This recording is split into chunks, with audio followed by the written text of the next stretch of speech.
To success by Shikha, my official YouTube channel. और मैं हूं शिखा और आज हम लोग 2 मार्च के कुछ इंपॉर्टेंट करंट अफेयर्स देखेंगे।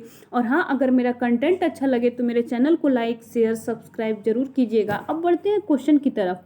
तो मेरा पहला क्वेश्चन है कि हाल ही में किस राज्य के वन मंत्री संजय राठौर ने अपने पद से इस्तीफा दे दिया है? तो हमारा पहला ऑप्शन है महाराष्ट्र, दूसरा है मध्य प्रदेश, तीसरा है राजस्थान और चौथा है बिहार। तो हमारा सही आंसर होगा कि महाराष्ट्र राज्य के जो वन मंत्री संजय राठौर हैं उन्होंने अपने पद से इस्तीफा दे दिया है। अब देखते हैं महाराष्ट्र राज्य के बारे में। तो महाराष्ट्र के जो मुख्यमंत्री हैं उनका नाम है उद्धव ठाकरे, वहाँ के जो राज्यपाल हैं उनका नाम है भगत सिंह कोश्यारी और महाराष्ट्र का एस्टेब्लिशमेंट हुआ था 1 मई 1960 में। अब देखते हैं महाराष्ट्र का जो इम्पोर्टेंट योजना है। तो मेरा परिवार मेरी जिम्मेदारी योजना यहाँ का है और महाशरद मंच विकलांग व्यक्तियों के लिए यहाँ पे बनाया गया है। अब बढ़ते हैं अपने अगले क्वेश्चन की तरफ। तो मेरा अगला क्वेश्चन है कि हाल ही में किसने मासिक लेन देन में 1 बिलियन पार कर लिया है? तो हमारा पहला ऑप्शन है फोन पे, दूसरा है गूगल पे, तीसरा है पेटीएम और चौथा है इनमें से कोई नहीं। तो मासिक लेन देन में 1 बिलियन पार करने वाला जो एप्लीकेशन है वो है पेटीएम। अब देखते हैं कि पेटीएम का एस्टेब्लिशमेंट कब हुआ था। तो पेटीएम जो हुआ था वो फाउंडेड हुआ था, ये 2009 में हुआ था और इसका हेडक्वार्टर जो मुख्यालय है वो है नोएडा उत्तर प्रदेश में और इसके सीईओ का नाम है विजय शेखर शर्मा। अब बढ़ते हैं अपने अगले क्वेश्चन की तरफ। तो मेरा अगला क्वेश्चन है कि एयू स्मॉल फाइनेंस बैंक के नए प्रेसिडेंट और सीईओ, ये सीईओ नहीं यहाँ पे सीटीओ होगा, ये टाइपिंग मिस्टेक है। सीटीओ का मतलब होता है चीफ टेक्नोलॉजी ऑफिसर। तो मेरा पहला ऑप्शन है संजय अग्रवाल, दूसरा है शरद गोलकानी, तीसरा है शशिधरन जगदीशन और चौथा है उदय कोटक। तो हमारा सही आंसर होगा कि एयू स्मॉल फाइनेंस बैंक के नए प्रेसिडेंट और सीटीओ जो नियुक्त हुए हैं उनका नाम है शरद गोलकानी। अब देखते हैं मेरा अगला क्वेश्चन क्या है। इसमें देखते हैं कि एयू स्मॉल फाइनेंस बैंक का एस्टेब्लिशमेंट कब हुआ था। तो ये हुआ था, इसका एस्टेब्लिशमेंट 1996 में, उस समय इसका नाम एनबीएफसी था। अब 2017 में इसका नाम बदल के एयू स्मॉल फाइनेंस बैंक कर दिया गया। अब बढ़ते हैं अपने अगले क्वेश्चन की तरफ। तो मेरा अगला क्वेश्चन है कि 125 स्मार्ट क्लासरूम बनाने वाला दुनिया का पहला विश्वविद्यालय कौन बना है? तो हमारा पहला ऑप्शन है काशी हिंदू विश्वविद्यालय, दूसरा है दिल्ली हिंदू विश्वविद्यालय, तीसरा है शारदा विश्वविद्यालय और चौथा है पंजाब विश्वविद्यालय। तो हमारा सही आंसर होगा कि 125 स्मार्ट क्लासरूम बनाने वाला दुनिया का पहला विश्वविद्यालय जो है वो काशी हिंदू विश्वविद्यालय है, जिसे बीएचयू बोलते हैं। अब इसमें क्या होगा कि बच्चे ऑनलाइन डिजिटल क्लासरूम हो जाएगा तो देश विदेश के किसी भी शिक्षक से अच्छे से पढ़ पाएंगे। देखते हैं बीएचयू के जो कुलपति हैं उनका क्या नाम है। तो उनका नाम है राकेश भटनागर।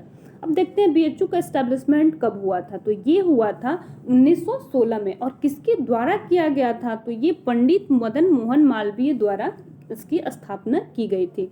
अब बढ़ते हैं अपने अगले क्वेश्चन की तरफ। तो मेरा अगला क्वेश्चन है कि देश में ई परिवहन सेवाएं शुरू करने वाला देश का पहला राज्य कौन बना है? तो हमारा पहला ऑप्शन है हिमाचल प्रदेश, दूसरा है उत्तराखंड, तीसरा है केरल और चौथा है मध्य प्रदेश। तो हमारा सही आंसर होगा कि ई परिवहन सेवाएं शुरू करने वाला हिमाचल प्रदेश जो है ये देश का पहला राज्य बना है। अब लोगों को यहाँ अपना लाइसेंस बनवाने के लिए ऑफिस में नहीं दौड़ना पड़ेगा। अब वो घर बैठे कंप्यूटर, लैपटॉप या मोबाइल पे हिमाचल प्रदेश के वेबसाइट पे जाके और वहाँ पे अपना ड्राइविंग लाइसेंस बनवा पाएंगे। अब बढ़ते हैं अपने अगले क्वेश्चन की तरफ। तो मेरा अगला क्वेश्चन है कि सेंट्रल बैंक ऑफ इंडिया के नए प्रबंध निदेशक और मुख्य कार्यकारी अधिकारी कौन बने हैं? तो हमारा पहला ऑप्शन है आशीष कुमार, दूसरा है मातम वेंकट राव, तीसरा है वी मुरलीधर और चौथा है अनन्या पांडे। तो हमारा सही आंसर होगा कि सेंट्रल बैंक ऑफ इंडिया के नए प्रबंध निदेशक और मुख्य कार्यकारी जो बने हैं उनका नाम है मातम वेंकट राव। अब देखते हैं कि ये किसके जगह पे आए हैं। तो इनका नाम है पल्लव महापात्रा की ये जगह लिए हैं। पहले पल्लव महापात्रा थे। और सेंट्रल बैंक ऑफ इंडिया का एस्टेब्लिशमेंट कब हुआ था? तो ये हुआ था 21 दिसंबर 1911 को और इसका हेडक्वार्टर जो है वो है मुंबई में। अब देखते हैं हमारा अगला क्वेश्चन क्या है। तो हमारा अगला क्वेश्चन है कि भारत में महिलाओं का शीर्ष football league hero Indian women league 2020-21 का आयोजन कहाँ किया जाएगा? तो हमारा पहला ऑप्शन है असम, दूसरा है राजस्थान, तीसरा है तमिलनाडु और चौथा है उड़ीसा। तो हमारा सही आंसर होगा कि भारत में महिलाओं का श्रेष्ठ football league hero Indian women league का जो आयोजन हो रहा है वो हो रहा है उड़ीसा में। अब देखते हैं कि जो पुरुषों का होता है उसका नाम क्या है। तो पुरुषों का जो प्रीमियर लीग होता है उसका नाम है इंडियन सुपर लीग, जो महाराष्ट्र में इस बार आयोजित किया गया था। और 2019-20 का खिताब जो है ये महिलाओं का श्रेष्ठ फुटबॉल हीरो इंडियन लीग, इसमें केरल जीता था। अब उड़ीसा के बारे में कुछ इंपॉर्टेंट फैक्ट्स देखते हैं। तो हीरो इंडियन लीग का ये कौन सा संस्करण है, तो ये 5वां संस्करण है उसका। और इसका उड़ीसा का एस्टेब्लिशमेंट जो हुआ था वो हुआ था 1 अप्रैल 1936 को।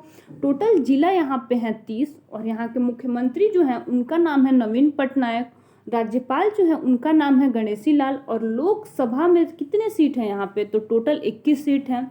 राज्यसभा में यहाँ पे 10 सीट हैं और विधानसभा में टोटल 147 सीट हैं। अब बढ़ते हैं अपने अगले क्वेश्चन की तरफ। तो हमारा अगला क्वेश्चन है कि निम्न में से किस वरिष्ठ पत्रकार को 2019 के लिए भारत भारती सम्मान से सम्मानित किया गया है। तो हमारा पहला ऑप्शन है प्रोफेसर रघुनाथ, दूसरा है डॉक्टर सूर्यबाला, तीसरा है प्रोफेसर विद्याराव और चौथा है अजीत गाव केंटी। तो हमारा सही आंसर होगा कि वरिष्ठ साहित्यकार पुरस्कार जो 2019 में भारत भारती सम्मान जिनको मिला है उनका नाम है डॉक्टर सूर्यबाला। अब देखते हैं कि ये सम्मान किसके द्वारा दिया जाता है। तो उत्तर प्रदेश हिंदी संस्थान द्वारा ये सम्मान दिया जाता है। इसमें टोटल रुपए जो दिए जाते हैं, अमाउंट जो है वो 5,02,000 रुपये की धनराशि दी जाती है। अब बढ़ते हैं अपने अगले क्वेश्चन की तरफ। तो हमारा अगला क्वेश्चन है कि हाल ही में शून्य भेदभाव दिवस जीरो डिस्क्रिमिनेशन डे कब मनाया गया। तो हमारा पहला ऑप्शन है 1 मार्च, दूसरा है 2 मार्च, तीसरा है 4 मार्च और चौथा है 28 फरवरी। तो हमारा सही आंसर होगा कि शून्य भेदभाव दिवस जो है वो 1 मार्च को मनाया जाता है। ये क्यों मनाया जाता है, तो इसका उद्देश्य ये है कि महिलाओं एवं लड़कियों को सम्मान के साथ जीवन जीने का अधिकार और शिक्षा, स्वास्थ्य और रोजगार के क्षेत्र में भी बराबर अवसर प्रदान होना चाहिए, इसलिए शून्य भेदभाव दिवस मनाया जाता है। अब बढ़ते हैं अपने अगले क्वेश्चन की तरफ। और इसका जो भेदभाव दिवस का जो प्रतीक है वो है तितली को रखा गया है।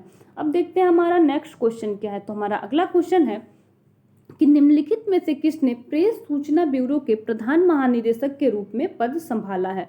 तो हमारा पहला ऑप्शन है संदीप यादव, दूसरा है अभिनव भंडारी, तीसरा है जयदीप भटनागर और चौथा है रजत रस्तोगी। तो हमारा सही आंसर होगा कि ये जयदीप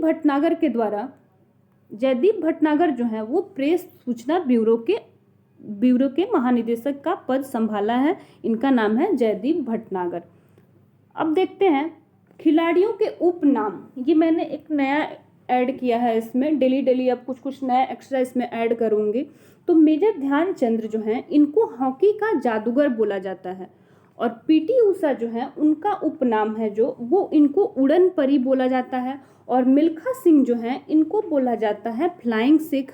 और शोएब अख्तर जो हैं उनको बोला जाता है रावलपिंडी एक्सप्रेस। और मैरी कॉम जो है उनका जो उपनाम है वो है सुपर मॉम। और सौरभ गांगुली को बंगाल टाइगर बोला जाता है।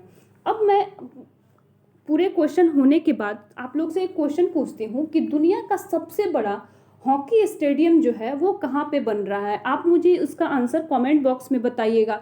दुनिया का क्रिकेट स्टेडियम जो है, दुनिया का सबसे बड़ा क्रिकेट स्टेडियम वो तो अहमदाबाद में बन रहा है। उसका नरेंद्र मोदी के नाम पे उस स्टेडियम का नाम रखा गया है। लेकिन मेरा क्वेश्चन है कि दुनिया का सबसे बड़ा हॉकी स्टेडियम ये कहाँ पे बन रहा है। मुझे कमेंट बॉक्स में इसका आंसर जरूर बताइएगा। आज के लिए इतना ही, मिलते हैं अगले क्लास में।